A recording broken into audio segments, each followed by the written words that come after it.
வெனிசுலாவில் ஏற்பட்ட சக்தி வாய்ந்த நிலநடுக்கம். அடுத்தடுத்து 2 நிலநடுக்கங்கள் 7.2 அப்புறம் 7.5 அப்படிங்கிற ரிக்டர் அளவுகள்ல அடுத்தடுத்து ஏற்பட்ட அந்த சக்தி வாய்ந்த நிலநடுக்கங்கள்ல கட்டடங்கள்லாம் உருக்குலைஞ்சு போயிருக்கு. இந்த இயற்கை பேரிடர்ல இதுவரைக்கும் சிக்கி உயிரிழந்தவர்களுடைய எண்ணிக்கை அப்படின்னு பார்த்தோம்னா 32 அப்படின்னு சொல்லப்பட்டிருக்கு. 700க்கும் மேற்பட்டோர் படுகாயம் அடைஞ்சிருக்கிறதாவும் அதிகாரப்பூர்வமா சொல்லப்பட்டிருக்கு. நம்ம வரக்கூடிய காட்சிகள் எல்லாம் பார்க்கிறோம். அப்படியே எல்லாரும் கதறாங்க, வீடுகள் எல்லாம் இழந்து கதறாங்க, இடிபாடுகளுக்குள்ள உறவினர்கள்லாம் சிக்கியிருக்காங்க அப்படின்னு சொல்லி அவங்கள இழந்து கதறாங்க. அந்த காட்சிகள்லாம் உண்மையிலே பதற வைக்குது.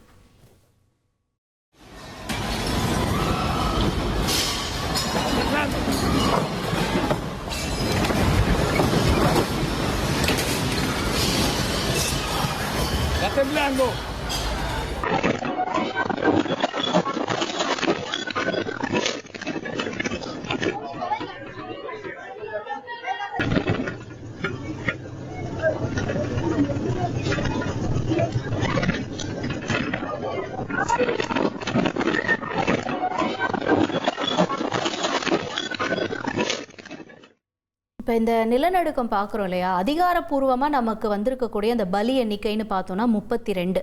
ஆனால் இந்த சக்தி வாய்ந்த நிலநடுக்கங்கள் அடுத்தடுத்து நடந்திருந்ததுனால இது ஒரு மிகப்பெரிய பேரழிவுன்னு சொல்கிறாங்க.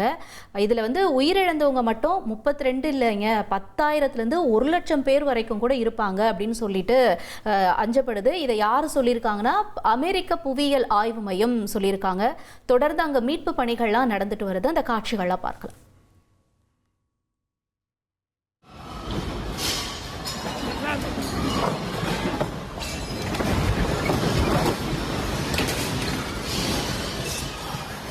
temblando.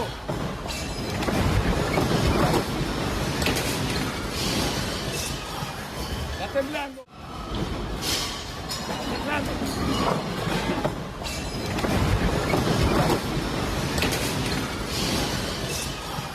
Temblando. Está temblando.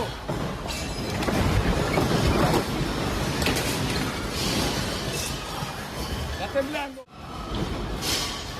Temblando.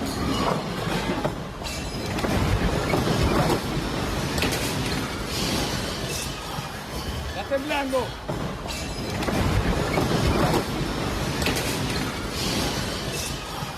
Está temblando.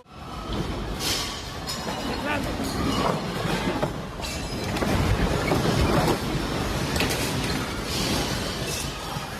Está temblando.